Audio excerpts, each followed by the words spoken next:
எனக்கு நிவாரணமே வேணாம் மேடம், எனக்கு ஃப்ரீயே வேணாம், எனக்கு ரோட மட்டும் இன்ஃப்ராஸ்ட்ரக்சர் போட்டு கொடுங்க, இல்லைன்னா நான் டாக்ஸ் கட்ட மாட்டேன். எல்லாரும் என்ன தெரியுமா, ஓப்பன் டாக்ஸ் என்ன தெரியுங்களா, since the election is head, so they're doing this.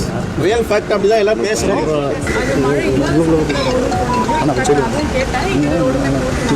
இதை வந்து வெட் சீசன்ல போட்டா இப்ப போட்டிருக்க அந்த ரபிஷ் எல்லாம் மழையில அடிச்சு தான் போக போகுது. மெக்கானிக்கல் இன்ஜினியர், பட் என்ன என்னோட டெக்னிக்கல் ஆஸ்பெக்ட்ஸ்க்கு தெரியுதோ அது வந்து இவங்க தெரிய மாட்டேங்குது. ஆமா, அப்பதானே அதை நிற்கும். இல்லைன்னா உங்களுக்கு தெரியும், காருக்கும் வாட்டருக்கும் சொல்லிட்டாங்க.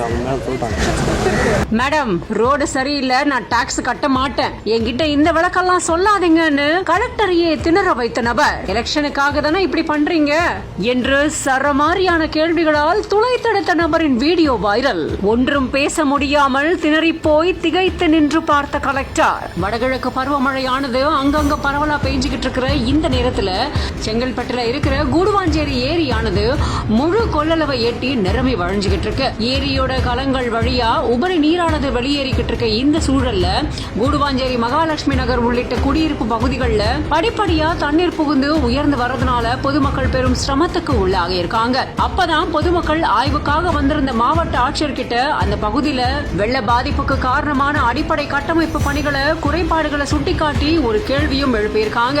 மழை காலத்துல வெள்ள பாதிப்பு ஏற்படும் அப்படின்னு தெரிஞ்சிருந்தும் அவசரமா தேர்தல் வர்றதுனால இப்ப ரோடு போடுறீங்களா அப்படின்னு அதிரடியா குற்றம் சாட்டியிருக்காங்க. பொதுமக்கள் எழுப்பின இந்த கேள்வி அந்த பகுதியில பெரும் பரபரப்பையும் சலசலப்பையும் ஏற்படுத்தி இருந்தது.